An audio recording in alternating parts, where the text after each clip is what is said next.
You've reached the Union and Metro Street podcast, where we discuss the San Diego music scene of the late 80s and all of the 90s, from the shows we worked to the shows we played. Here we go. What I'm looking for in a woman is the way that Jesus makes me feel. That tingle in my heart. Only I need to have a little pussy attached to that.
All right, so that's Mower, and we got Brian here. What's the name of that song? That was "Look Away."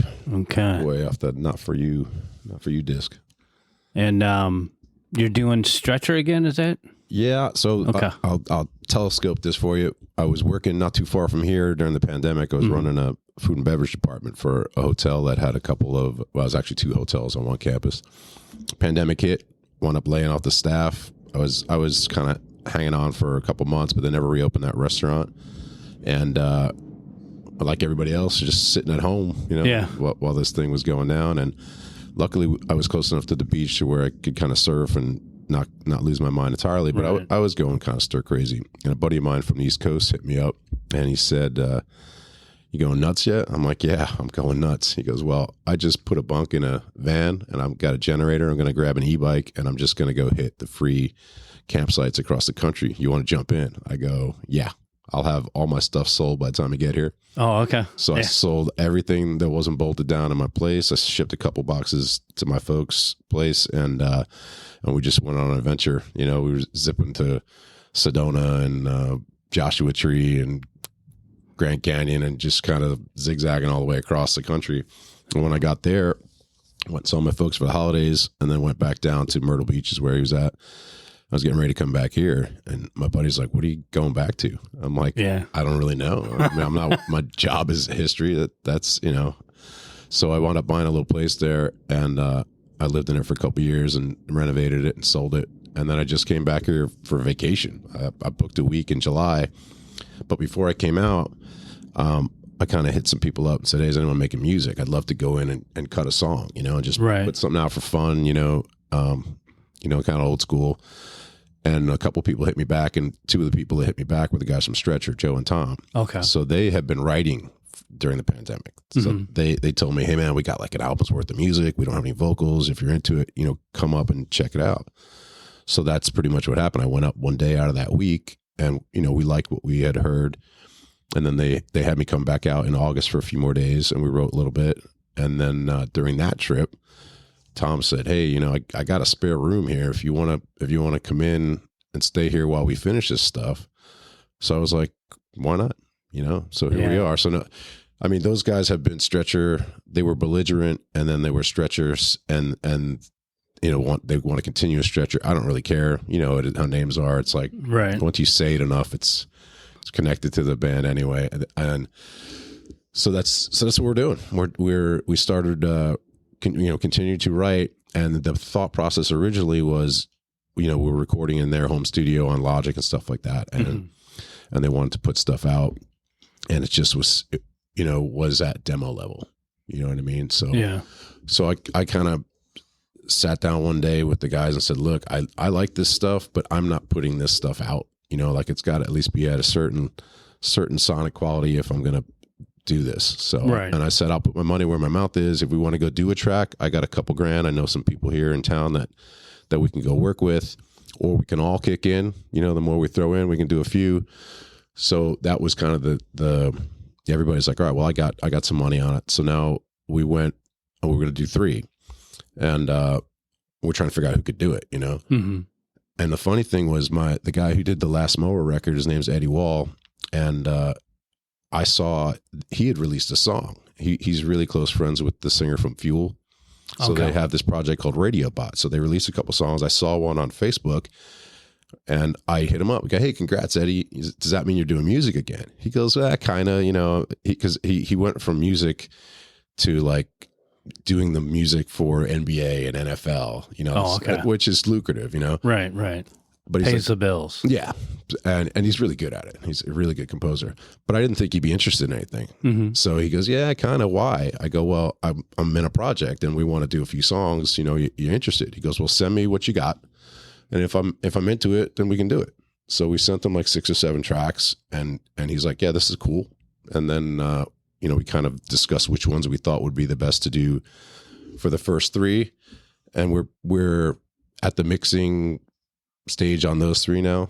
And we are just laid drum tracks in LA with Eric Amory, who just got done doing the last Blink record. He got some great drum sounds, like a really good, engineer, producer, musician. So now we've got to go back up the rest of this month to do guitars and vocals, and then we'll be mixing these 3 for that first 6. We're going to start dropping singles in May, like 1 a month. And then the idea is to bookend it all as a record at the end of the year with like 4 to 6 more songs. Nice. So it turned into like me coming out to have some fish tacos, and now I'm back in a band and music, and we're we're doing some quality stuff. So I'm excited about it. But I'm not excited about all of the business. I mean, just even trying to book a show, I'm already just remembering what I hate about it.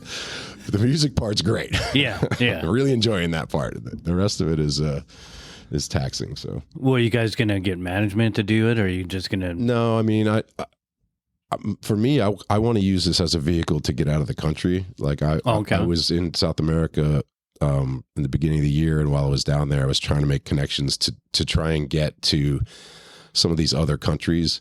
We're not going to make a ton of money in these countries necessarily, but if I can get somebody to pay for the flight and the accommodations to get me down there to perform, right? I mean, I'm all over it. So I'm throwing it out there into the universe and trying to do what I can to make it happen. I was in Bogota, and I was on the beach side of Colombia, and they love metal down there. I mean, like a lot. Oh yeah. So they've got a lot of bars that are, you go in the bar and there's just metal stuff playing in the background. They just videos cycling through old metal stuff. It's like kind of like it's heavenly, man. You know what I mean? You go to get a hamburger or whatever, and they just have this really rocking music on. So I was talking to the owners of these places and talking to some of the bands that we run into, and American bands play down there, of course, but it's like, Guns N' Roses or Iron Maiden, or when we were there, Slash was playing at like some 1,500 seater in Bogota, and people wrapped around the block. But as far as like mid-level bands, they're not going to Columbia. Yeah. You know what I mean? So I think that, if we man up and get down there somehow, I think it's going to be just an attraction to have people from Southern California going down there and playing. So, Oh, yeah. that's my thought on Costa Rica, maybe Peru, and kind of Central and South America. I'd almost rather start there and then come back here and worry about shows. You know what I mean? Because Mower got to 48 states, and I'd like to check out some countries. Yeah. So that's kind of the thought process. We'll see what happens. But we're going to do some stuff here. Obviously, this is kind of the stomping grounds for a long time, and got a lot of people that are interested. There's definitely got some. Stretcher had a good fan base. Mower had a good fan base, and people want to. You hear somebody's doing something, you want to check it out. If you were ever into the scene at all. So, but I think that's going to be interesting because it's got a lot of the Stretcher feel, especially the drums. They were the rhythm section of Stretcher, so it's got a lot of that feel. But then I'm coming in and I'm not even doing what I was doing in Mower. It's a lot more hook to it. You can kind of sing along with the choruses. And It's stuff more like melodic. That. Yeah, but my voice is not. I don't have a super gifted voice, but it is unique and it is kind of scratchy. It doubles well, so the recordings are sounding probably better than we will live. Yeah, but I think it's unique, and I don't think anyone's going to be expecting kind of what we're doing either, because it doesn't really sound like either of the projects. That sounds even better. Yeah, no, I think toot your own horn, but I think we're onto something cool as far as the sound, and we're trying stuff, and we're going to put out the first song we put out is going to be a cover, and that's going to be a trip. Because it's not really it was not a super heavy song to begin with, and now it's still not super heavy. So yeah, but we haven't finished recording that one, so it'll be interesting to see how it all shakes out. But you know what? I was listening to this podcast, just trying to see how you flow and stuff like that. And I was thinking, I don't remember, like, you're more interesting than I am by far, as far as just like the amount of bands that you dealt with on a day-to-day basis. And we were kind of talking before you hit record, but just like gone on to worldwide renown, it's pretty crazy. Yeah. How many paths you've crossed. It's real crazy, watching these bands grow and for sure selling millions of albums, and then there was some one-hit wonders too, that would come through, but the 90s was a great time for music. I don't know how kids do it today. I grew up and I got to get my 70s bands on, and then I was around for kind of when it changed into hair metal, and then it changed into grunge, and like kind of these decades of style. But at this stage of the game, like, there's music coming at kids from everywhere. Like, how do you even filter through what you like anymore? What I've noticed, because I was mentoring a group that ended up, they put on shows and events and stuff. So I just kind of passed the torch, for, lack of better words, but they are so eclectic in all their tastes. They just kind of combine everything. They don't really see the same boundaries. And I'm talking like the 20-something-year-olds. Yeah. They just do whatever. And even like my daughter's turning 24 in June. Her taste is influenced a lot by her mother and I. Someone the other day had mentioned something to her about, well, that's really punk rock of you. And she goes, well, I would assume so, because my parents are both old school punk rockers. Yeah. And they're like, oh, but to her, she doesn't think of it that way. And these kids, they don't really see the boundaries. They see the openness, and just, they can do whatever creatively. They have that license, and they're like, you know, finally a culture that's like, no, fuck you. We're going to do it our way. Right. If we want to do a reggae song and then we mix in some, Meshuggah type metal, that's the way it's going to be. But as far as making a career out of it, that seems to be the point where I don't know how these kids are going to do. I mean, even bands now, you have to tour all the time. Yeah. And if you have a family at home, it makes it harder.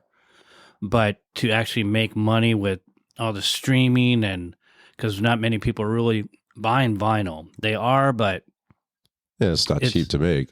It's it's tough these days, and it's because it's so widely available. So it's a yin and yang. I bet it was tough anyway. I mean, Oh, it's always been tough. Yeah, even the 60s and 70s is. It was probably the record worse label back then. Yeah, I mean, from the advent of record, God, what they did to the early musicians in this country was, but not much has changed, not much has changed. Bands got screwed, but yeah, definitely now with like what we're talking about, Spotify. Yeah, that was iTunes, kind of the final blow. Nobody's getting paid what they deserve. You can sell lunch boxes and T-shirts now. Yep. So it's almost like these. The funny thing is we're investing in this music, so it sounds good. For nobody. Like no one's waiting on this record. Nobody. It's for cares. you. Basically, it's for you. Yep. We're spinning our own wheels for thousands of dollars, and it'll take us, God knows how many shows to make even that back. Yeah. So obviously we're not doing it for money. But at the same time, it's like fucking pay me. You know what I mean? Yeah. Even a plumber's salary. I'm not trying. And it's just like this podcast. We don't make any money off this, and I spend money to come down here. But it's our gig. Yeah. No, I get it. We like it, and we like it. Brings back memories. And, well, this is kind of what we were saying. One of the rehearsals lately was like, this is going to be the fun part of it. Like it seems kind of like a grind, and going up to LA and doing it. This is as good as it gets. This and the first few shows, the first big show, and then it's just like it gets to be a grind.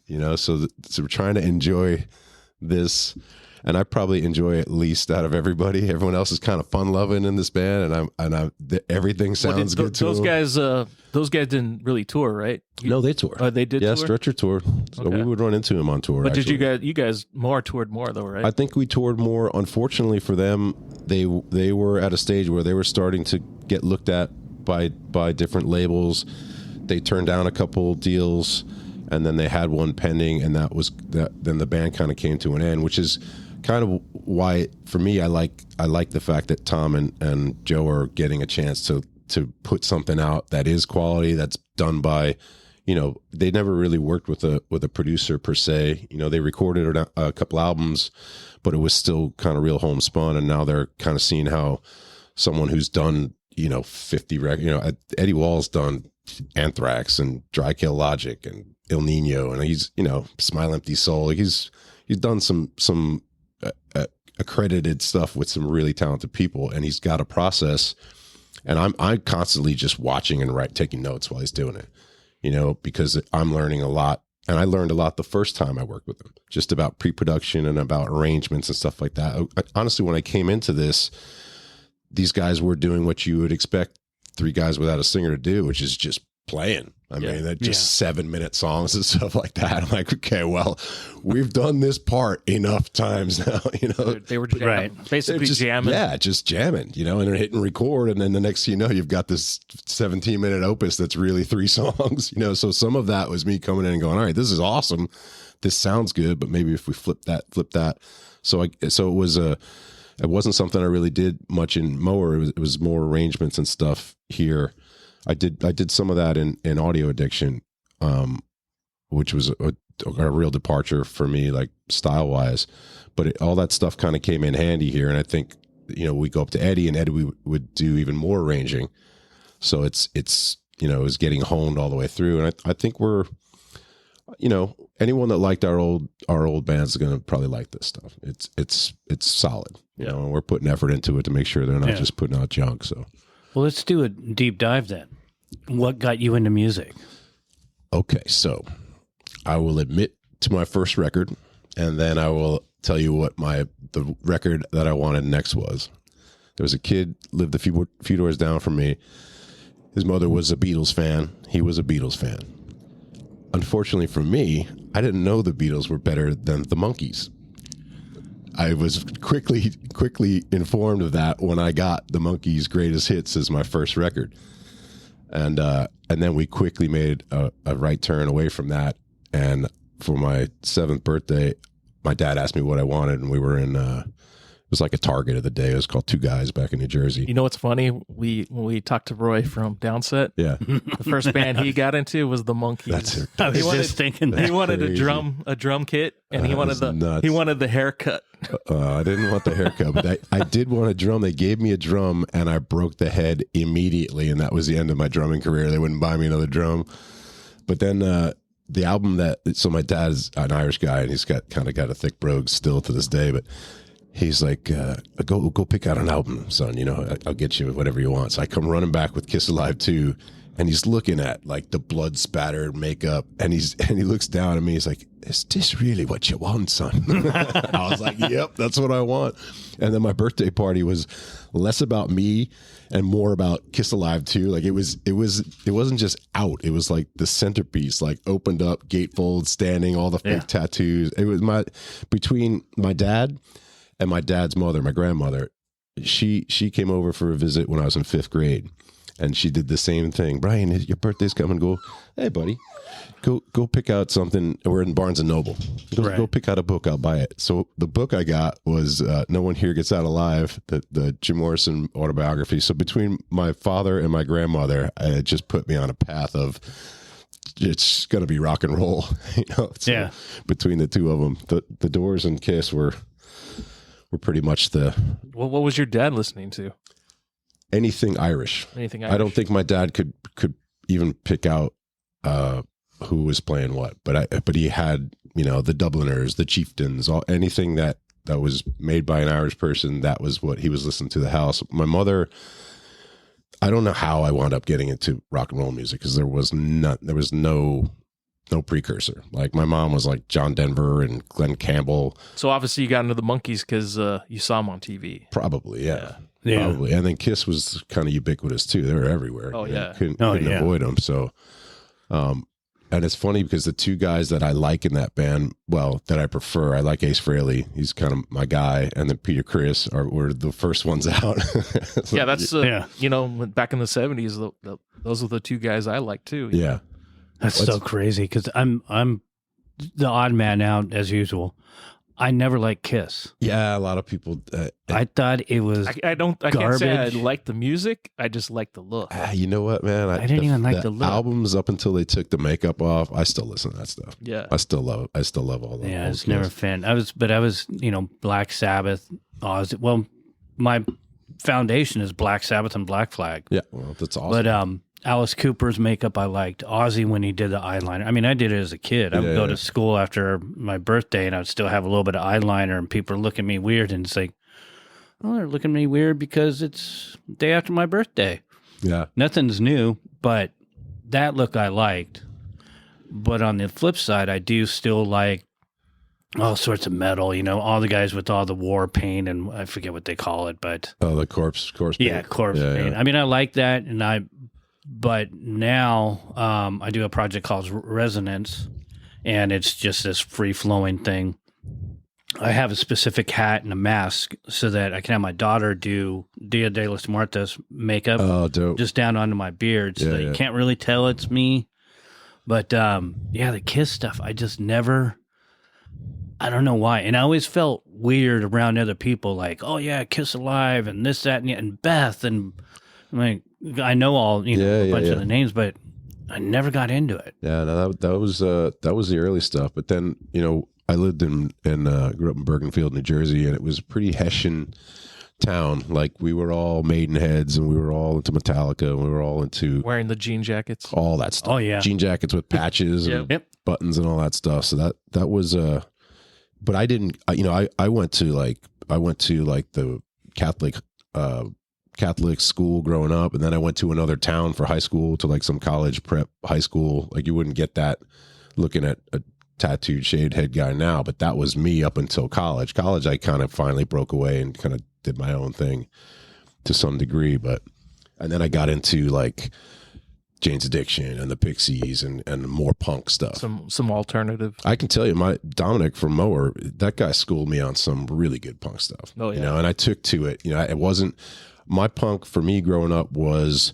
the Sex Pistols, the Clash. Like it was more of the English punk with the exception of like the Ramones and stuff like that. And I did get some Black Flag. One of my friends spent the summer out here in California and came back with Black Flag, and we all just thought it was the coolest thing ever, you know? Yeah. So there were little bits of it, but it's, you know, you, if you got Circus Magazine, then you got all the, like the end of the 70s rock into the 80s kind of Guns N' Roses, stuff like that. So I was inundated with that. And maybe in the back of the magazine, there'd be a little blurb about Black Flag or some Orange County punk bands. And when I got out here, like Dominic just schooled me on the Orange County stuff. You know, I really didn't have too much of it unless it was big enough to reverberate to the East Coast, like a Social Distortion or something like that, you know? Yeah. So there were bits of it, but the more obscure stuff that I wound up liking the most was kind of, I got a lot of that from Dom. And when you're out here, it's, you know, it's around you. You're kind of inundated with a lot of skate punk, which is cool. I mean, I definitely took to it, you know, hit the ground running on it. So yeah, kind of shaped what we were doing. And when, like before Dominic became part of Mower, there was the, I don't know if you go back as far as the father and the son. Oh yeah. So yeah. Oh yeah. So that was was the father, the son, Alex and Ryan. Yeah, I booked you guys when it was that lineup. That's right, because you know who took to the kid was BC from Head PE, the drummer from Head PE, had also played with his father. Yeah, super great guy. Yep. Like I when I was moving, I actually got the tour with those guys. He was we toured with Head, but at that point he wasn't in the band any longer. But I was starting to say when I left California in the pandemic, I was kind of going through stuff, and you know, and long story short, I found these emails, and there were just emails like back and forth about shows and stuff like that from BC, and every single one of them had this like positive vibe and like it's super one of the most encouraging people that I've met in this industry. And I hit him up. I was like, hey man, just going through some old emails, like, how you doing? And he was like, yeah, if you're ever up in my neck of the woods, stop in, type of thing. So he's north of here, but he was playing. I think he's still playing now. He wound up with, oh man, it was David from Korn. I think started Bias, whatever it was, Breaking in a Sequence or whatever. And then I don't think he's in it any longer. And I thought I saw that BC was doing something with him. I'm probably confusing facts here, but if he's playing again, that's awesome, because he was a great addition of feel to that early Head stuff. Like that snap of his drum was dope, really dope. Well, how'd you end up getting into doing vocals? I'm talentless other than writing lyrics and harmonies and vocals, you know. And I don't, like I was saying earlier, I don't know if it was before we started recording or not, but I'm not particularly gifted, except that I can mimic styles of things I like, mm-hmm. but I can't mimic the sound. So it's my voice. Like I was thinking like I was lifting a Blind Melon vocal for one of the Mower records, and then it didn't sound anything like Blind Melon. Right. You know, like what the hell? There's no even a correlation to that. So I'll hear something and then I'll try it in my own voice, and I can't match what the original guy was doing. Right. But now I've got this totally new thing. And I mean, I like to read a lot. I like, you know, I guess I'm as opinionated as the next person, you know, and you know, we were kind of listening to that song at the beginning of this thing, and I haven't heard it in a while, and I was listening to the lyrics. I'm just like, man, I wish they weren't applying to what's going on today, you know? Right. Mower, I think in this town, at least, we kind of got lumped into, you know, like, just mosh pit, knucklehead, you know, knuckle dragon types. And some of that is on us, and some of that's on the fans. Like if you open a taco shop and you want to sell 12-hour braised carnitas, and it's got all the love in the world, but all the idiots show up want quesadillas, and that's all they'll buy. Well, I guess you're serving quesadillas. Exactly. You know what I mean? Yeah. Like some of the songs that are the more popular songs for our band are not necessarily the ones that I think are doing the most for society or getting a great message across. I mean, right. Well, you got to remember it's entertainment too. So true. But you know, at the same, get the crowd going. That's, you know, that we were good at. You got to get that energy off the people. And that feeds you guys.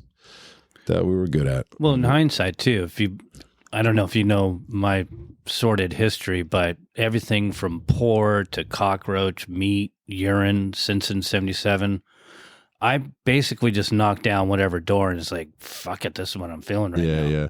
A lot of it, a lot of it, if not all of it, was alcohol fueled. But like with Cockroach, share that, yeah. Cockroach, I hated the pop punk, and everyone's going that whole, they're pigeonholing into the Green Day, Blink 182, whatever that whole formula. So that's why Cockroach was so just left field. I pulled everything I had into me to just try to get the angst, but make it appropriate enough to be able to be on stage and to entertain. But my whole heart and soul was in it. And in the back of my mind, I'm like, fuck you and fuck you and fuck you. And I mean, we had the song Fuck You, and it got covered, which is hilarious. Classic. But, you kind of go with whatever's going on around you, and you adapt. And I think one of the issues, my own issues, I didn't really get into music, like I said, because I had any particular talent or anyone thought I was a prodigy. I mean, I got into it at a time where I wasn't happy with a lot of what I saw around me, and wasn't necessarily even happy with what I felt in me. You know what I mean? So the bands that were hitting at that time were like Rage Against the Machine, and you had 9 Inch Nails and Korn and all these like pretty angsty bands, and that was a real thing. But unfortunately for me, it was like at the end of the show, there wasn't any real show. I was just up there losing my shit, and then I'd get off stage and I'd still be losing my shit. You know what I mean? Like I didn't have the capacity to kind of do the work on your own thing. So people would sit there and it was authentic because there was no act to it. Like I was just up there going nuts for 45 minutes. But the sad thing is, then I would just keep going nuts. You could turn it off. Yeah, I mean, and if you're singing angry stuff and thinking angry thoughts, like you're just angry, you're an angry person, and that's not doing yourself any good. The band that I got into after Mower was Audio Addiction, and I, in my brain, that is one of the biggest crying shames, because we had like 30 songs written, could have given the world a solid all killer 10 song album, and we just didn't record it. Like there were just issues with what everyone's plans for that band were, as far as where we were going to take it. That some guys were happy just doing the shows, and for me, I really wanted to record stuff, because even with this band, like I want to record things because that's what you're leaving behind. Yeah. You know what I mean? The shows are a moment in time, and unless you're recording them professionally or you've got, a videographer, like that's gone. The people that were there may remember bits and pieces of it, or they remember it the way they want to remember it. Can you imagine we had all those shows videoed back in the day? Yeah, forget it. And crazy. But in a lot of it, you'd be like, man, those guys sucked. You know what I mean? Like if you're caught up, I mean, look, we knew who sucked. Oh yeah. Well, yeah. I mean, there were some bands that you could get caught up. Think about all those local shows we did.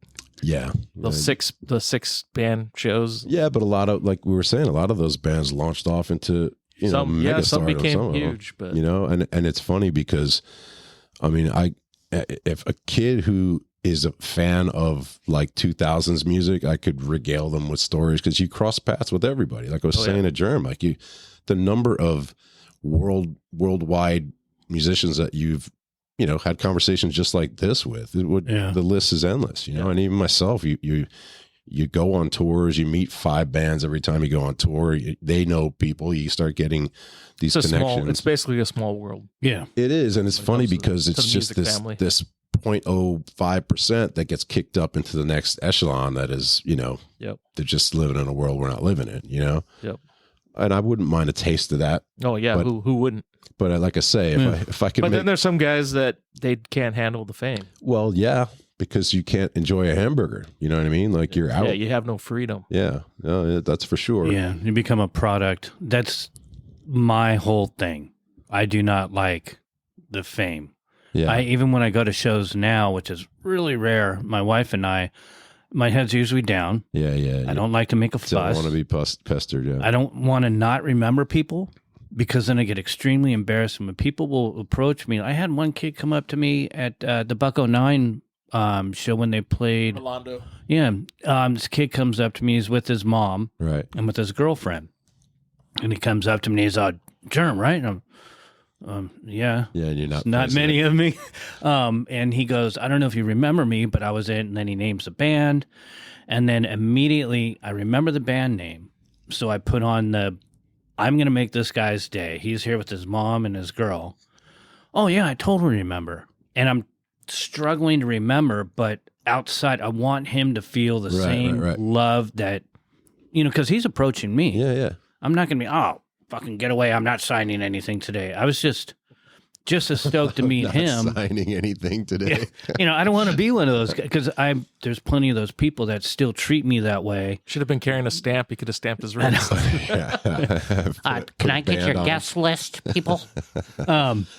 But there's people that still treat me like I'm nobody. And, they stepped on me. They're up at the top. Yeah. So fuck me.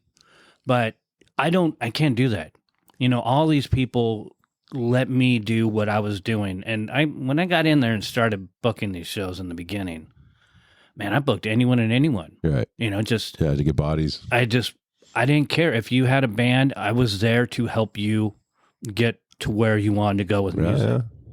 Yeah. So when I meet people in public, I tried the best I can to remember them, but I give them an think honest about how thing. many local bands there were back in the day. Oh, yeah. Dude, everybody was starting a band in the 90s. Like it, right? Hundreds. Because, we gave them a place to play. Mm-hmm. So they'd watch their favorite bands. Like, shit, we can do this. Let's do this. And then more and more bands started coming. We had crate loads of demos. Oh, yeah. I got rid of 4 milk crates completely full. Yeah. I still have about half a crate.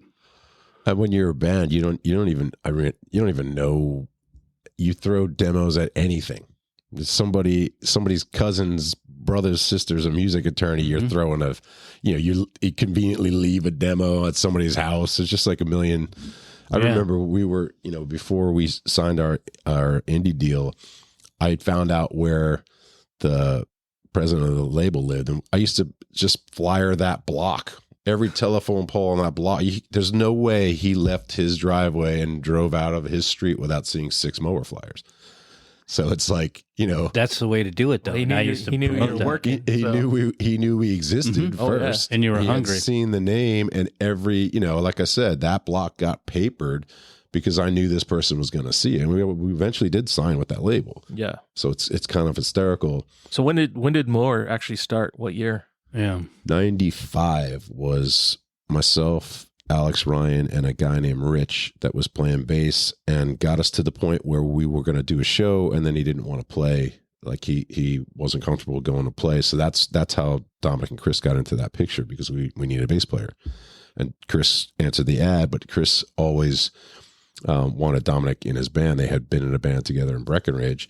I didn't want 2 singers in a band. I was of like the Jim Morrison, off on my little angry death trip that I was on or whatever. But Dominic showed up at a practice, and we wound up with his mohawk. Yeah. He actually was in the crowd watching us right down the street from here. It was, I think by then, it was the Velvet still. Oh yeah, it's literally right across. Right, so Velvet the freeway to Crowbar, but he was for his, I think it was his 21st birthday. He saw us perform at the Velvet as a 4-piece, and then shortly after, Dominic as a person is a great person, So the friendship was pretty quick, but also the chemistry of that back and forth. And he's got that high punk voice, and I have the kind of barky, whatever the hell voice I've got. He pulls a great Bon Scott. Yeah. You want to talk about a mimic? He is a mimic. He would definitely listen to somebody for 10 minutes and then copy their voice. That's definitely Dominic. He's good with the inflections and everything. But that turned out to be a cool thing that I kind of was fighting early on. But then there was kind of no denying it. We started writing better and better stuff, and we got known for that. The 2 singers. I mean, a lot of bands, the Beatles had 4 singers too, but it's not like there was 2 singer bands. But you think of like a Linkin Park, you think of some of these 2 singer bands that were blowing up kind of when there weren't that many. So it kind of set us apart. And we also had this punk Beastie Boys. I think the other one was for San Diego was One by One, when they had 2 singers. And there was another one called Thought Experiment. Those guys had 2 singers too, that I remember being. I remember that name. Yeah, Robert, and I'm forgetting the other cat's name right now. I thought they had a pretty good thing. And then do you guys remember Quilt? Yeah. Oh yeah. Quilt was on a couple of those early Soma shows that we did. I like those guys. That, and there was a band called Spill. Do you remember Spill? Oh yeah. Spill. I mean, I wasn't as hip on like I said, West Coast punk, so I didn't really realize that it was kind of like a Jello Biafra inspired thing. But I used to love. I played a couple shows with them in a band that pre-Mower when I first got here. It was in like this. I don't know what the hell you call it. It was kind of like a post Alice in Chainsy type band. Oh, okay. But we did play with Spill, and I just thought it was like the friggin' cat's pajamas, man. He's throwing up before he goes on stage, and he's just up there just wilding out. And he had a couple cool songs. I wonder what happened to those cats. They were, gone very fast that I remember. But so do you remember your first Soma show? I'm trying to think if that was one of the Quilt shows, because we didn't do that many. I mean, probably more than I remember, but we did at least one or two with Quilt. We did on the side stage. Yeah, like I said, that's right. You never played. I didn't play the main stage at that Metro. Yeah, I played the main stage at the other Soma, but I never played the original Soma. I wasn't in a band at that time when that was happening. But yeah, there was like a Jedi sex trick or something like Jedi mind trick, Jedi sex trick was one of the other shows we did there.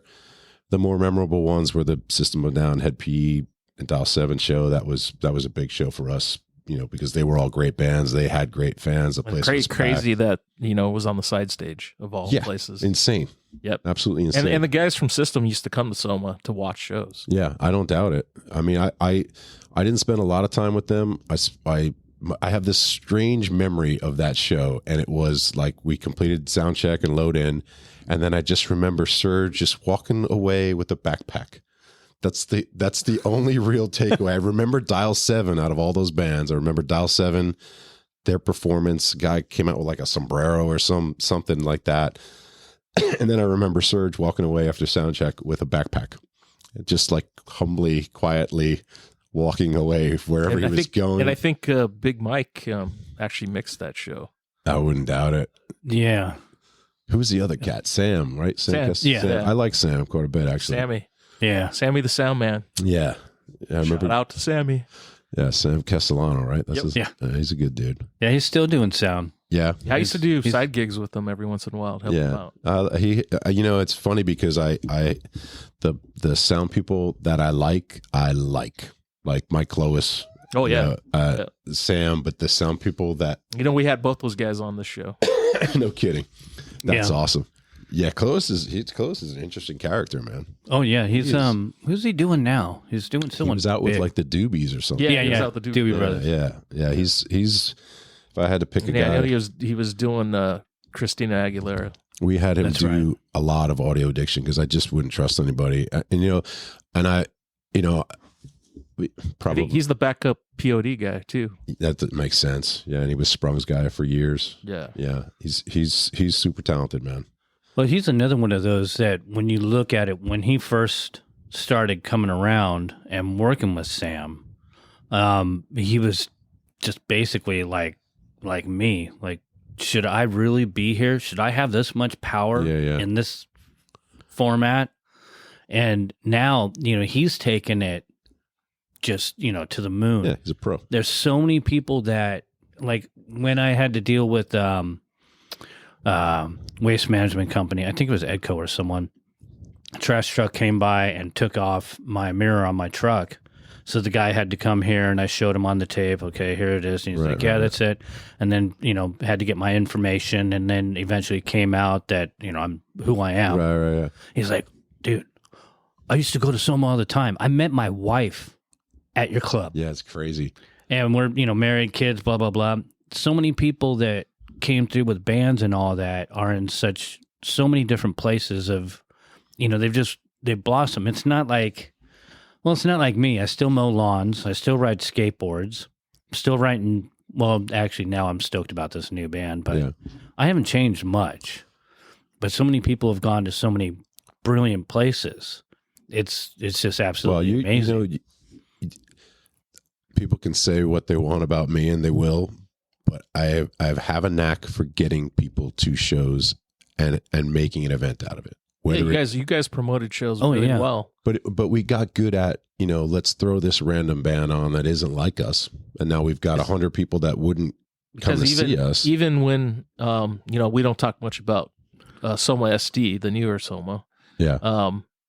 But, I put you guys on that show with Stone Sour. You guys brought the heads. Yeah, we impacted a lot of shows like that. Yeah. But I mean, that's how we got on a lot of those shows because, whether people liked our band or our music or what we were doing, whatever people we were, they knew they could count on, 100, 500 tickets. I mean, that's money in the bank. How many times did you guys play at SD? We played there with Slayer one time. It was probably the culmination of our efforts, I would say. That was a big deal for us. And then we played with Mastodon on a side stage, which is, they were amazing there too. Yeah. It was like head shaking that they were on the side stage. And then Audio Addiction played there with a band called, they were strange. What were they called? It was like Proto. No, I'm not remembering, but there was like a kind of a weird pairing. So maybe I played the other Soma more, because you guys were coming more in at the end of Metro. Yeah, but I mean, which one did you like better? I know SD is bigger. It's hard to say. I think I liked Metro better. I liked Metro better too. But I can't say I played with Slayer at Metro. So there's that shine to this place is that we played with some 3 pretty big bands there and had some good opening for Slayer was, we had a lot of hometown love. I think if that was in another town, they might have that's funny too. Another thing that we talked with Roy last night. I put them on Downset opening for Slayer. Yeah. At Metro. That's so rad. Yeah, I like Downset. Like I said, they for me they were kind of like the first incarnation of that Rage Against the Machine. Even the style. Kind of a new metal / hardcore. Yeah, I don't think what do you call it? Rapcore. Rapcore. Yeah, it's basically new metal, basically. Before it was. He has a good voice. Like I like that voice. I think he's got a powerful voice. Fortunately, we went on one tour and I had no voice every third night, and I went and saw a vocal coach, which saved my whatever career I had. She saved it for sure because I was losing my voice. It's one thing to do it on a Friday, Saturday in town, but when you got to do Friday, Saturday, 30 days a month, and you're screaming improperly, like just fry yourself. So, and I wouldn't be surprised if there is some damage there because there's some stuff I struggle with now, and it just kind of like I want to sing cleaner, and it goes raspier faster than I would like. So it's just kind of like that's my voice, you know what I mean? And it's funny because this producers, I'm sitting there being really hard on myself because I'm not getting the sound I want, and everyone else in the room is like, "You're killing it," you know what I mean? Yeah. It's like, but I'm not hearing what I'm hearing in my head. Yeah. And I'm slowly starting to go, well, all right, that's just how you sound, right? This guy that you hear in your head. That guy's just in your head. He doesn't exist in the real world. Like when you sing, you sound like you. So the devil on your shoulder that's poking you. Well, I mean, some things you know how you want it to sound, and you're not going to be happy till you get it. And other things you got to maybe not be so hard on yourself. And at the end of the day, there's enough people out there that like Mower's stuff to say like, all right, I'm at some level of talent, you know what I mean? Whether I've figured it out myself. Yeah, I would say I got a couple fans, So it's like you guys have a lot of fans. I don't want to beat myself up too bad. You guys, your impact on the scene and the rise up that you guys did. Plus, realistically, if we go back to what I used to try to teach bands, you guys basically rewrote the book for me to promote. Yeah. I mean, that's the Hollywood way. Flyers everywhere. Find the people that you need to get your name in front of and keep it in front of them. Well, I don't want to give away any special sauce, but I know when a show is going to sell out. I know almost to the number of how many advance tickets or people that tell me they're going to go, and I've got that number where I go, all right, this thing's going to go, and then I just start telling people it's going to sell out. Yeah. See, that was a cool thing back then too. Is we never did pay to play. Yeah, to LA. I mean, we avoided it mostly because by the time we were going to LA, there was enough buzz about it and this, that, and the other thing. So we didn't really have to do that, but we were all kind of warned about it, like you get up to LA and it's going to cost you, and in a way, we didn't do pay to play so much here, but there was that, like, you got to sell 50 tickets. That's pay to play. Oh yeah. There was total pay to play. So it's You just didn't. Well, the thing is, it wasn't pay to play. You just didn't get paid if nobody showed up. Well, that wasn't. I worked at someone didn't get paid a lot of times. Exactly. Well, the thing for that is still frustrating to me. Even thinking about where I want to do, because I know that the first couple shows with this lineup of Stretchers, they're going to be big shows. Yeah. Just on us, if we had no new music and we just put this lineup together, went out and played old stuff, we'll still pack places because we know that many people. You know what I mean? Yeah. The fact that we actually have some good tunes is going to be really cool. I think that's going to surprise some people. But what I was driving at is, if I'm going to drop 300 or 400 drinkers on your bar, like, I don't really want to. I want the door. You know what I mean? Yeah. Like as you should get. I mean, they're coming to see you guys. Surprised how many money. It's like, oh well, if you hit this, you hit this. It's like, dude, I'm in this 30 years. Like, I'm at a point where I'll just go rent the fucking Elks Lodge and do it myself. You know what I mean? Yeah. Yeah. And then we can keep the bar too. You know. So that kind of stuff is what it is. The band is very democratic. If those guys want to play someplace and they're not doing the deal that I necessarily want, I'll eat shit and go do it. You know what I mean? But I feel like I know the first two out of the gate are going to be big, just to get everybody, to get all the homies back out. Everyone that used to go to those shows and have a good time. And I've got those marriage stories and all, people met at our shows, people knocked each other up at our shows, I've got all that stuff too. When you bring that many people together that many times, those people are off doing their own things now. They got businesses, they got kids, they got families, but if they hear we're doing something, you can dust off a Friday night to go see everybody. You know what I mean? That's what's great about Sprung Monkey shows still happen and stuff like that. Like, it's the same thing. You've got 20, 30 years of that connection. And I don't, people maybe don't come off as the lovey-dovey type, but that is part of it, is connecting people. These shows, if I can get 1,000 people in a room all enjoying the same thing, I mean, that's something. That's what you did over and over and over again. Right. So it's something that, it maybe doesn't get enough credit because you're out there yelling and screaming and throwing microphones at sound guys and stuff. The other thing you're bringing up, like when we're talking the whole pay to play and all that, we got to remember the Metro didn't have alcohol, so you weren't. Yeah. If nobody's showing up, nobody's. Yeah, it was tickets or nothing. And then tickets and candy bars or whatever. And then somebody has to pay the bills. Yeah. So no, it's a different ball game, and that's a double-edged sword because you want to play for all ages, because who's gonna show the most love? The guy sitting there 35 with his arms crossed, judging the way your guitar player picks, or the 18-year-old kid, 15-year-old kid that is just there to tear it up. Yep. Like, that's awesome. Not only that, you're going to sell merch too, because we're not selling alcohol. Yeah. Overpriced alcohol, Yeah. I mean, we're selling Coke and water.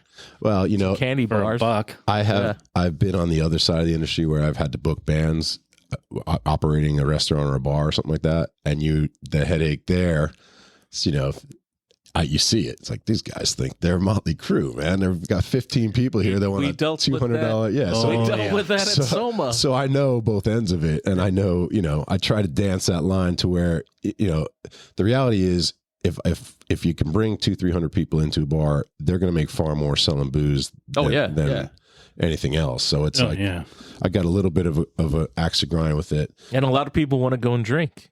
Well, yeah, and dude, I'm at the point where. It's a funny little story. I'm at the point where I don't even care if you give me it's later in life. I don't care if I get a bar tab, but we used to tour, right? And it's shocking, right?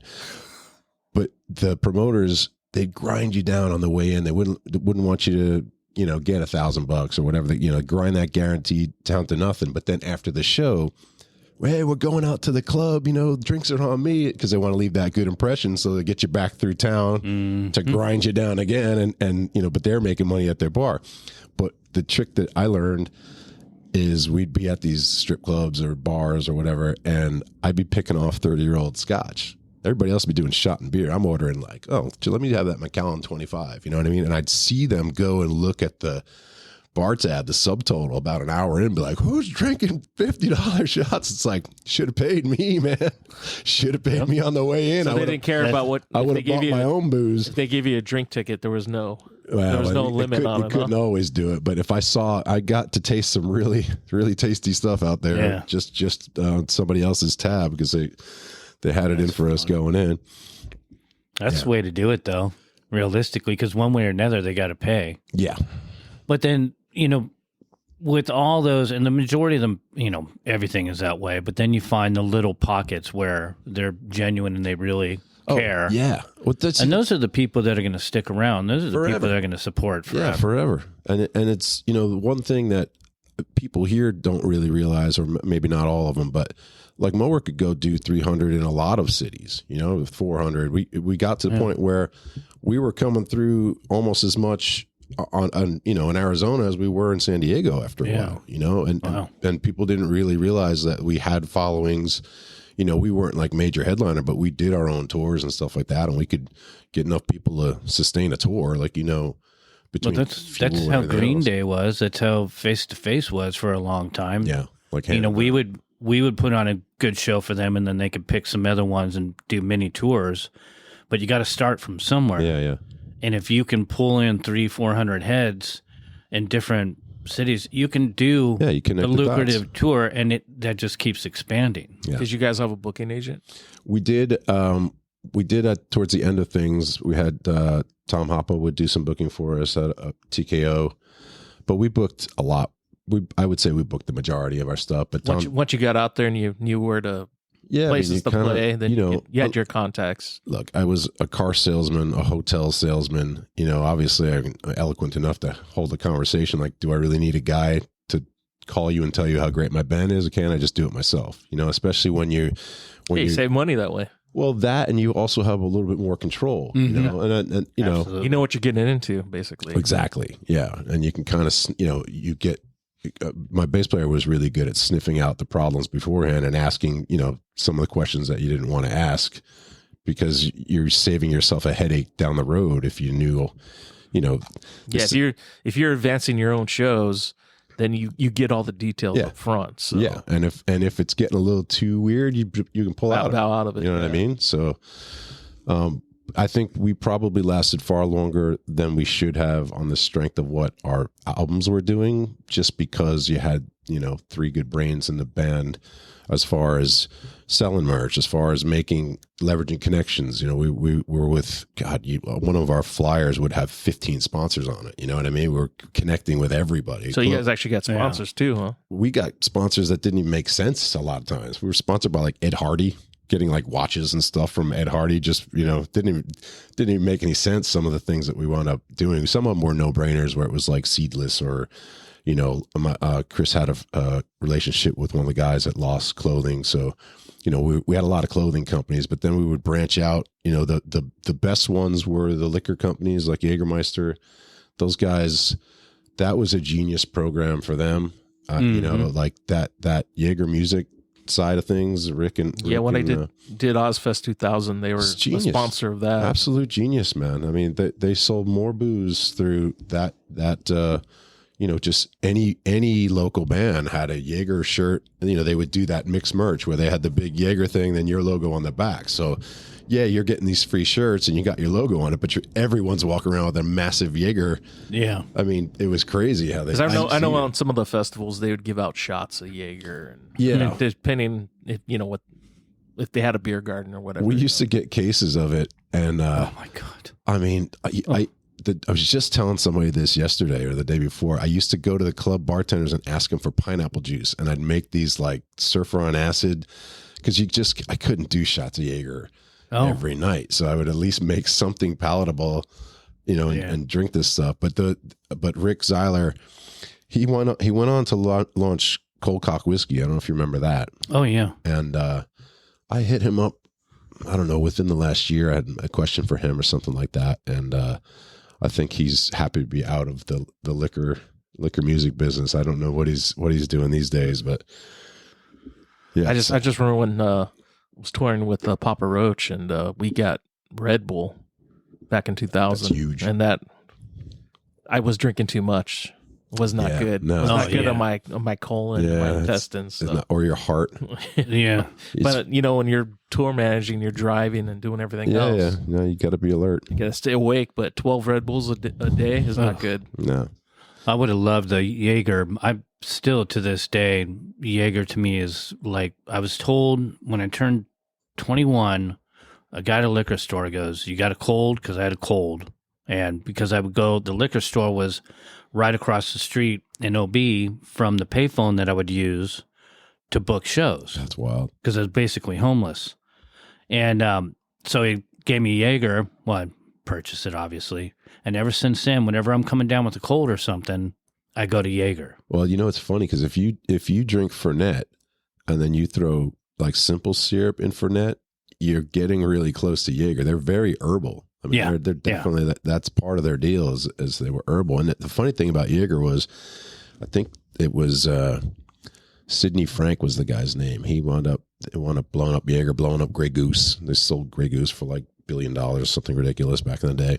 But apparently he was in some German bar in like New York or wherever, and he saw Jaeger and was like, well, who brings that stuff in? And no one was really importing it.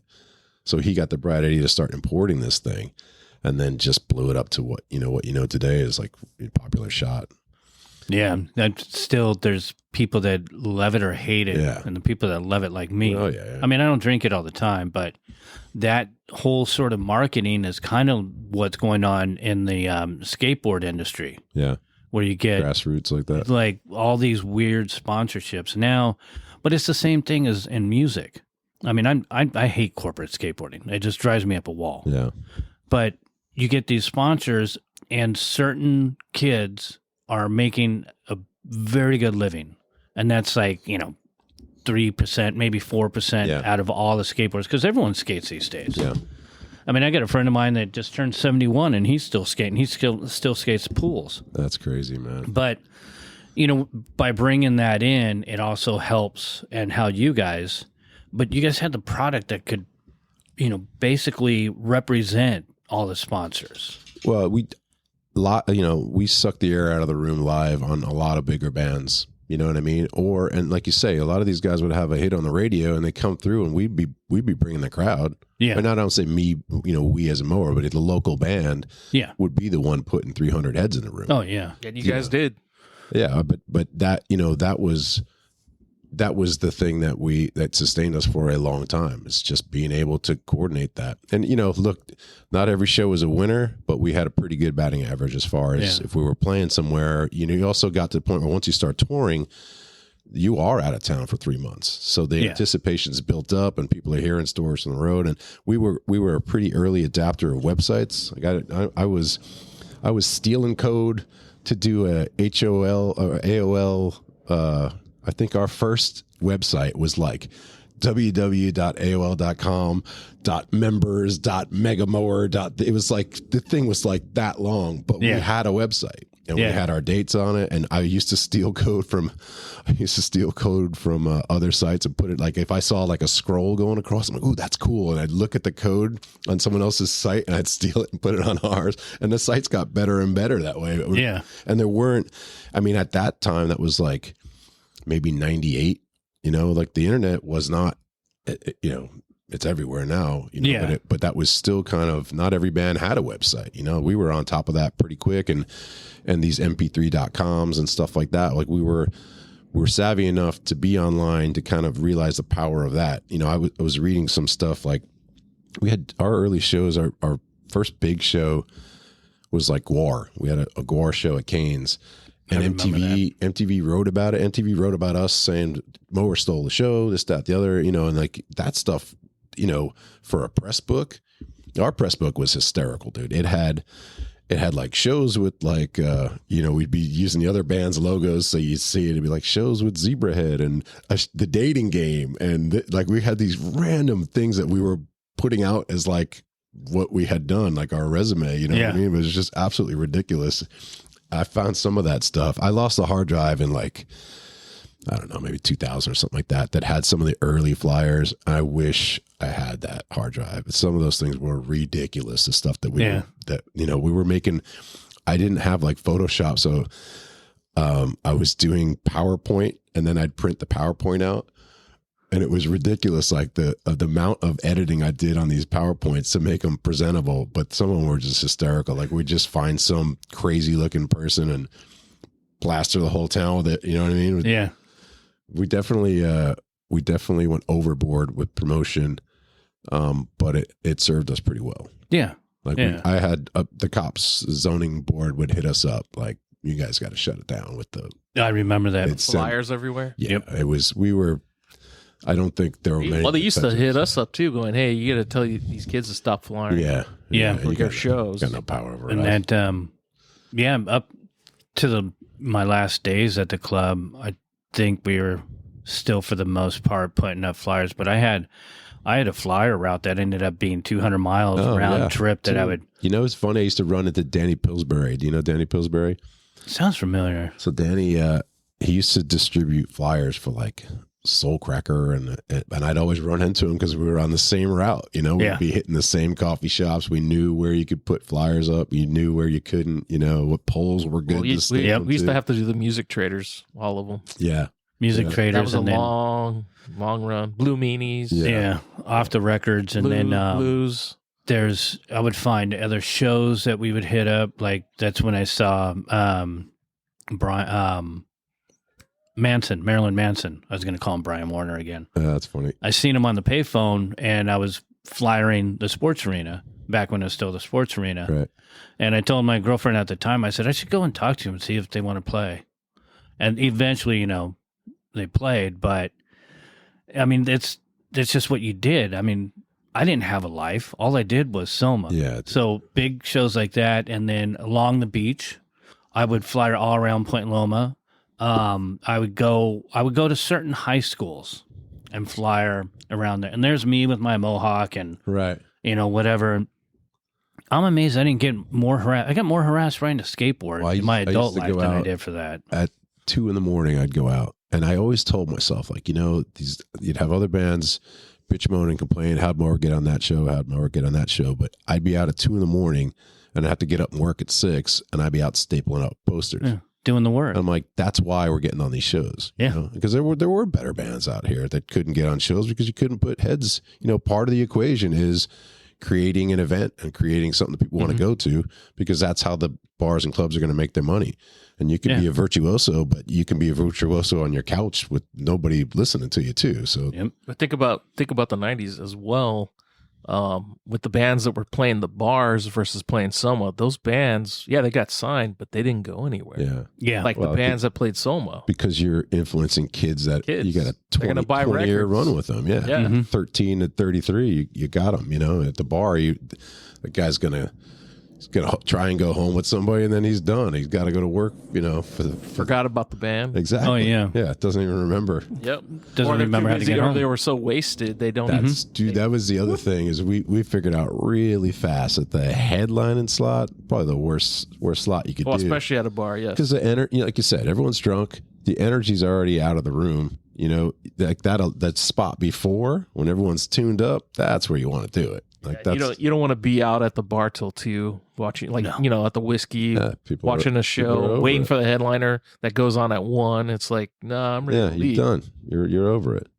I was going to say, this is funny because it ties in Soma, but we were at a Slayer show at Soma, and everybody would flyer the shows, flyer the parking lot, and I guess my bass player Chris had a handful of flyers, left. And he just threw them like up in the air. You just see them littering down. And then in the parking lot, Kerry came from Slayer. He's like, hey, man, what's the name of your band? And he's like, Mower. He's like, yeah, next time I need 1,000 Mower flyers, I'll ask you for them. It's pretty funny. Kerry used to hang out at the SD location. I met him for shows through Jägermeister. Yeah. And what's funny is I wasn't ever the guy that wanted to get photos with people. I mean, I could have had, all of us at this table could have had hundreds and hundreds of pictures. And I didn't really want to be that guy, but I did get a photo with Dominic and Carrie at some golf outing. And I got a photo of all with places. Yeah, right. I got a photo with DMC from Run DMC. I was like, I am not getting a photo with him. And then this is something you probably would not know about me, but I was a massive Hanoi Rocks fan. Do you know? Oh, okay. So Finish. They got lumped into glam because they looked very glam, but they were like, in my eyes, they were a punk band, you know? Yeah. And where the hell was I going with this story? Oh, okay. So big fan, right? And then as it turns out, there was, I'm forgetting his name out, but Lance, long story short, he was like a journalist. He was interviewing someone. This was during the days of MySpace. I'm chatting with him. He goes, I got to go. I got an interview with this guy, Sammy. Well, first of all, it was spelled Sami, and I'd never seen it spelled that way except for the bass player of Hannah Rock, Sammy Alpha. Mm-hmm. So I go, Sammy who? He goes, Sammy Alpha. I go, Hannah Rocks? He goes, yeah, he's in OB. He's got this project that they were living here in San Diego. Wow. So I jump on MySpace and I find Sammy Alpha's profile and I hit him up. I'm like, hey man, I'm just a fan, you know, but I heard you're like down the street from me. I'd love to buy you a beer sometime, right? And he hit me back. He's like, yeah, cool, you know, we'll set that up. And before we ever could, we ran into each other at a mutual friend's birthday party and like hit it off, you know, like it actually, you know, I went to see him in Spain. I went to see him in New York. Like it was, you know, now I've kind of lost touch with him because he went back to Finland and blew up.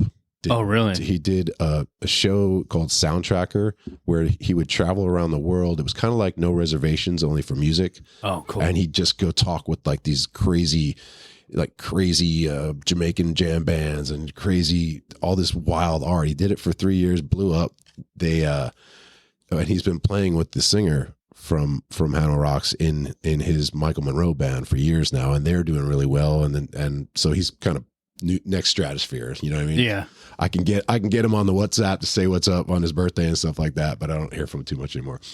But the story that this long-winded preamble was to tell you that I wanted a picture with Mike Monroe. So I was like, Sammy, can you get a picture? Like, it's one of those pictures where I had to have it, but I was pretty tuned up. You know, I was there with actually Jason Mueller. He's a videographer, a talented videographer, and we were drinking and watching the show, and we got pretty lit up. So by the time that they were kind of coming out of the green room and the crowd had died down, I was on one, and the photo is like a picture of me screaming. The guy that I wanted the photo with is almost trying to like lean out of frame. My friend Sammy is laughing at me screaming. It's like, it's a disaster piece, but it couldn't have gone any other way. And I was like, oh man, this guy's never going to want to see me again. And then the best part was Sammy's like, hey man, can you drive us up to Redondo Beach? We got to show up there tomorrow. And we want to let Mike, have the van or whatever. So I wound up showing up to the show with like the band, and I had Ginger from the Wild Hearts in the car, Steve Conti from the New York Dolls in the car, and Sammy. And I'm just driving them up to Redondo Beach, which was crazy because that's where Vince Neil had his accident, right? And the drummer for Hannah Rocks perished. Mm-hmm. So, and now I had breakfast with them, and the woman who was their manager was snapping photos. There's a picture of me just talking like we're talking to Ginger Wildheart.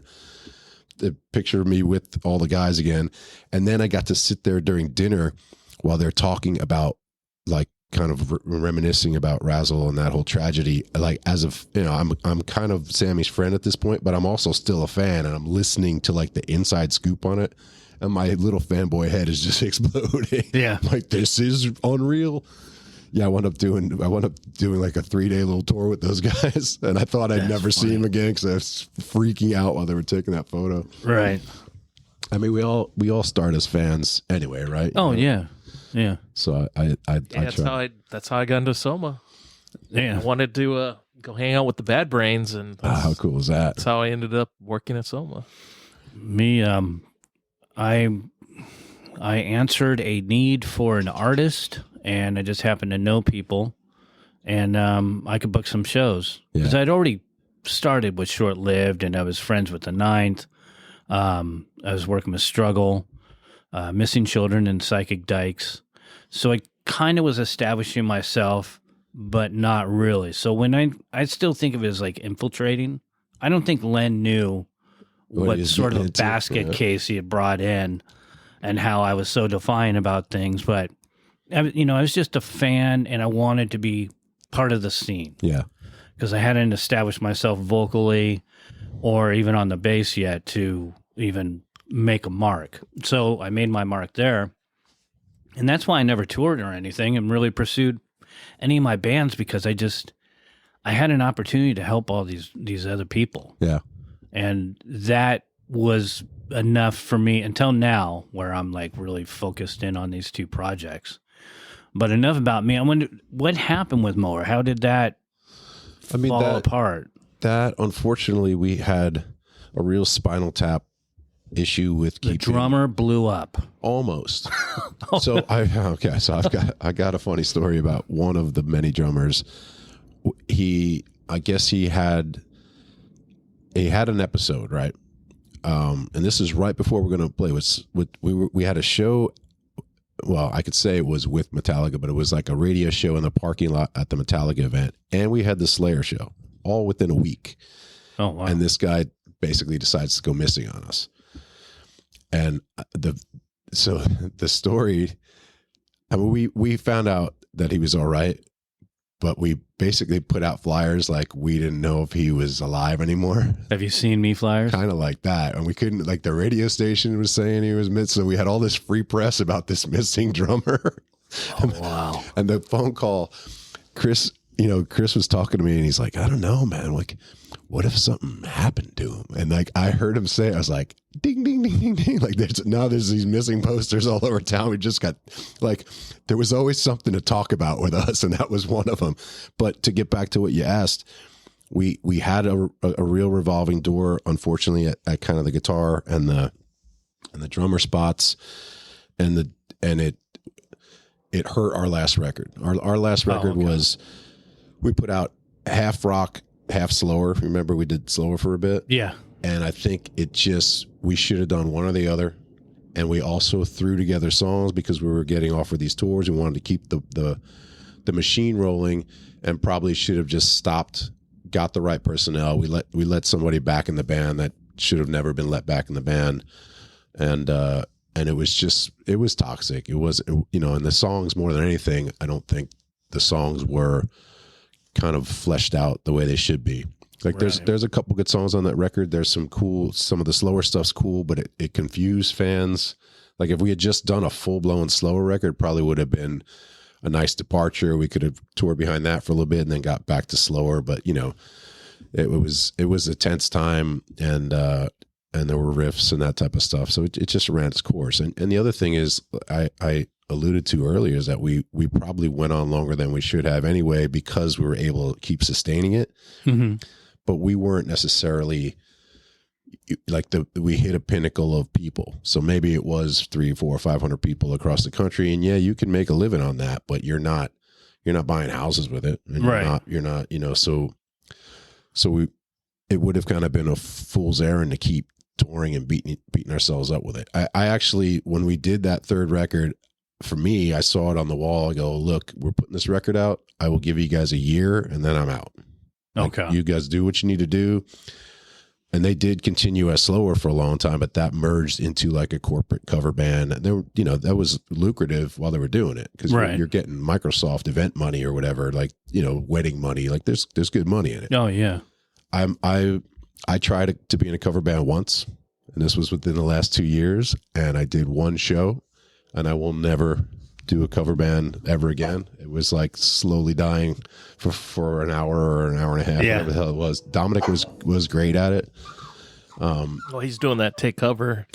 Yeah, that's got to be. I haven't seen them play, but I know I've been trying to get so them to come down here to play. Yeah, we were talking about, because it's, we all know Pat from UL, and actually I just saw him about a week ago, because my bass player got tattooed. Pat was doing some tattooing down here, so we've been talking about trying to get up there and do something with those guys, or something down here with them. Isn't PK doing something, another band too? PK is now doing War Fever here. War Fever. Yeah. That's right. And they just played at Tower Bar, and I wasn't able to, I forget if I was in LA or what the story was. We didn't get down to see him, but that's definitely high on my gotta go see, because I saw some video of them doing Waiting Room by Fugazi. Oh, really? And it was, they did a good version of it. It was pretty dope. Okay. I know Alan from RMSDs. drumming in that band? I don't Alan really Spurgeon? know the lineup. Yeah, I don't know the lineup too well, but the singer's got a good voice from the things that I've heard. DJ. Yeah, well, I know it's Will from Sprung. So I know Will and Pat out of that group so far that I know of. I don't think I know the rest of the lineup, but the few clips I've heard, they sound dope. Yeah, I'm gonna have to check that out too. And I know you've got a schedule that you got to keep. Sadly, do we want to play a song real quick, and then we'll just kind of wrap it up, and then whatever you can tell us about Resonance. And what I'll do is I'm gonna. By the time this comes out, it'll be in a couple of months or so. But it's BJ Anderson. Oh, very cool.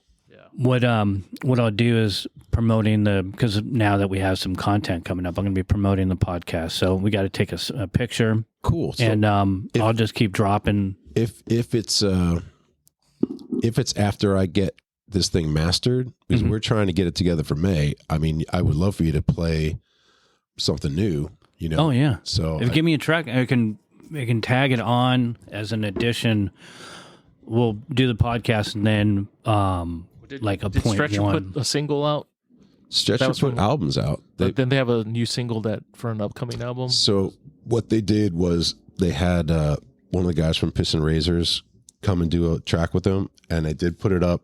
And I don't know. I think we have already rewritten over that. So, so if it's there's like one single that's on Apple. Yeah, no, that would be the guy from Piss and Razors, who actually we went out and did drums for the first 3 tracks in El Paso with Eddie from Piss and Razors, drummer from Piss and Razors. But that would be a different track, and I think we've already written.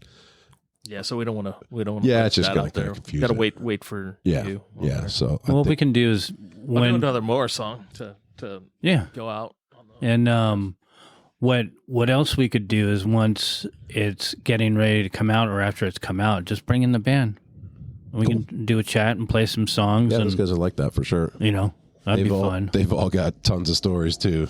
And then give us a couple hours because, tends to go a little long. I'm long-winded. If you just get me talking. No, and I'm the same way. Like it's almost good that I can't stay because I could do 3 hours of this. Yeah. I mean, forget it. And I'm the good thing is, like when I bartend, sometimes I'll bartend in between gigs and stuff like that. And I do one of two things. I either regale you with stories and entertain you, or I just become the student. I'm like, tell me more about astrophysics. Yeah. You know what I mean? Just sit and listen. So I kind of got a little of that going each way.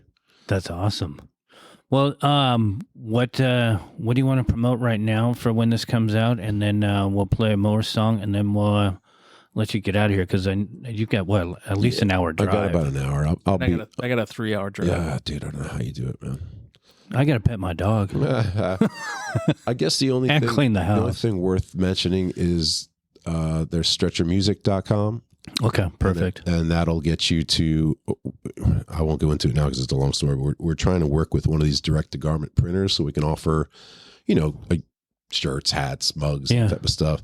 But the samples we're getting back is like these are your samples showing us your quality. So I've got to find probably a new vendor, but we are going to have merch okay, cool. I want to make sure that people are rocking cool quality stuff, and we haven't found the vendor just yet. So we're kind of we're searching for a solution. Do you know some people? I'm trying to think, and I'm really lazy. So this particular type of thing is we don't carry any product. We don't ship it. So basically, we send the logos. You want like a website? Exactly. Yeah. I don't. There was one that I was using, but let me. A friend of mine, Justin's on tour in Europe right now, but he should be back in like a week and a half. And he's got a label. So shout out, Justin, when you hear this, 31G. Oh, Justin from The Locust, Justin. Yeah. I when The Locust hit, I was a massive fan, right? I saw them at Street Scene with like maybe 400 people. It was the most insane pit that I've ever seen. It was, I don't know how to explain this, as politically correct as I can be about it. There were like people with disabilities in this mosh pit. It was one of the most insane things I've ever seen. I was insane. And then I tried to see if we could do like a Mower Locust thing. and I got a response from him, and I think he was just like taking the piss out of me. I forget, it was like Love and Kisses, Justin or JP. Yeah. And then I never heard from him again because I was, which sounds like, as much from what I know about him, it sounds like a par for the course. That was a band that would never play Soma. Well, here's the best thing. I used to, so that Plague Soundscapes was the one record they did, and it's maybe 27 minutes long, and I used to play it.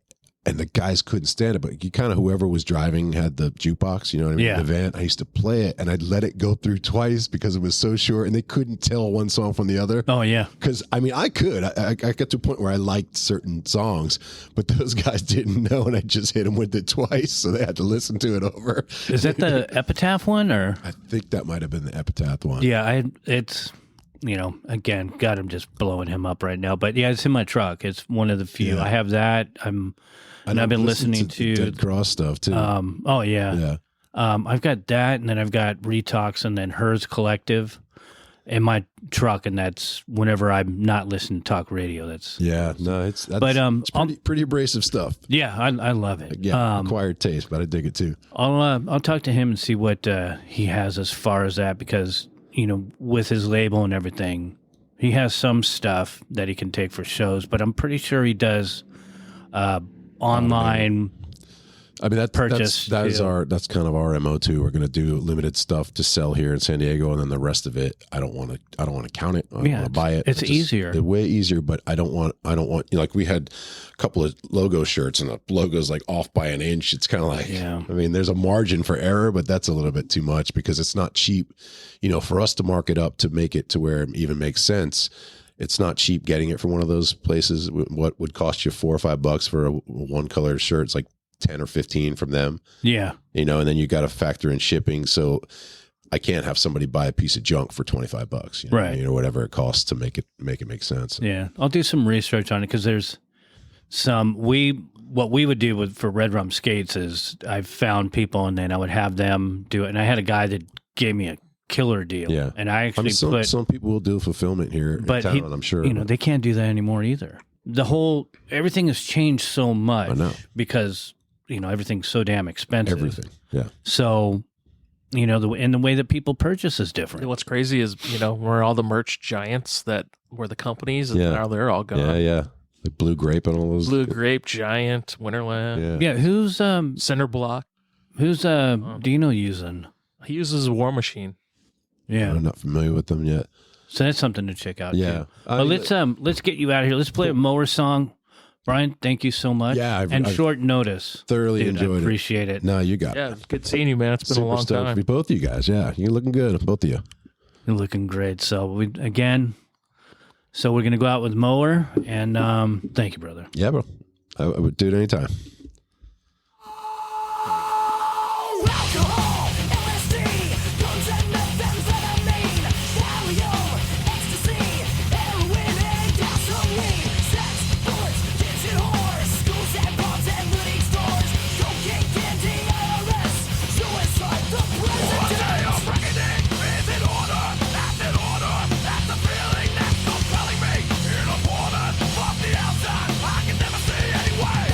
There's no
This podcast was recorded at Red Rum Skates. Mixed by me, Jer.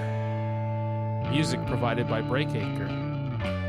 We appreciate all our listeners and our guests. Please stay tuned till the next one. Have a great one. Bye.